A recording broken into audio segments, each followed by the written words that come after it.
हर हर महादेव।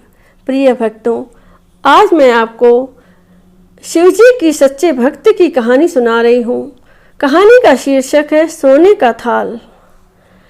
एक नगर में भगवान शिव का एक भव्य मंदिर था, जहाँ हर वर्ष दूर दूर से भक्तजन शिवजी के दर्शन के लिए आते रहते थे। श्रावण का महीना था। दूर दूर से कांवड़िए कांवड़ लेकर भगवान शिव को जलाभिषेक करने आए हुए थे। मंदिर का परिसर भक्तों की भीड़ से भरा हुआ था। तभी अचानक आकाश में बिजलियां हुई और सोने का एक थाल उतरा। उसी के साथ एक भविष्यवाणी हुई कि जो कोई भगवान शंकर का सच्चा भक्त और प्रेमी होगा, उसी को यह थाल मिलेगा। मंदिर के परिसर में उपस्थित सभी लोगों ने यह भविष्यवाणी सुनी। धीरे धीरे सभी इकट्ठे हो गए। जो लोग मंदिर की व्यवस्था देखते थे, उन्हें तो पूरा विश्वास था कि यह थाल हमें मिलेगा, इसीलिए वे सबसे आगे जाकर खड़े हो गए।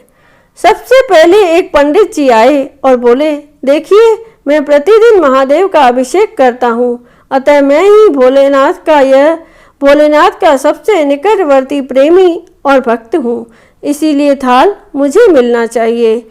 इतना कहकर पंडित जी ने थाल उठाया। जैसे ही पंडित जी ने थाल उठाया, थाल पीतल का हो गया। यह देखकर पंडित जी बड़े लज्जित हुए। उन्होंने थाल यथा स्थान पर रखा और वहां से निकल गए। इसी प्रकार वहां उपस्थित सभी पंडितों ने खुद को आजमाया, लेकिन शायद उनमें से कोई भी सच्चा भक्त नहीं था। उन्हें भी थाल यथा स्थान पर रखकर चले जाना पड़ा। इसके बाद उस नगर के राजा का आगमन हुआ। राजा साहब आगे आए और बोले, मैंने महादेव के मंदिर में बड़ी भारी दान दक्षिणा दी है, इसीलिए यह थाल मुझे मिलना चाहिए।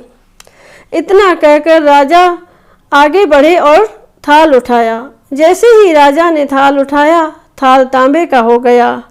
यह देखकर महाराज भी लज्जित हुए और थाल यथा स्थान रखकर एक तरफ खड़े हो गए।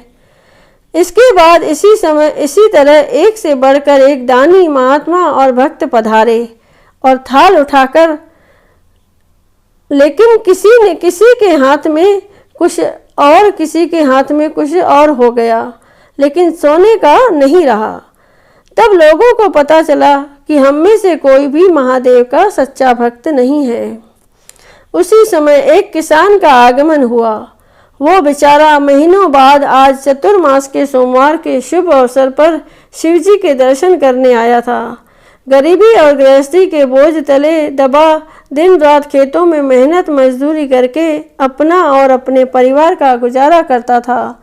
अभी रास्ते में आ ही रहा था कि कोई भिखारी मिल गया और कुछ खाने को मांगने लगा। इस किसान को दया आ गई। अपने खाने के लिए जो खाना लाया था, वो उसने उस भिखारी को दे दिया।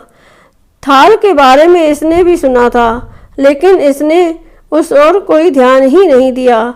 सीधा मंदिर में गया और महादेव का पूजन करके बाहर आ गया।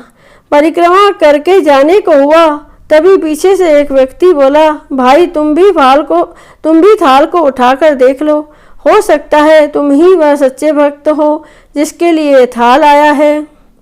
किसान को लगा वह व्यक्ति उसका मजाक बना रहा है। किसान ने हंसते हुए कहा, भाई मैं तो कभी कोई पूजा पाठ भी नहीं करता। महीनों में एकाध बार मंदिर आ पाता हूँ। मैं काहे का सच्चा भक्त।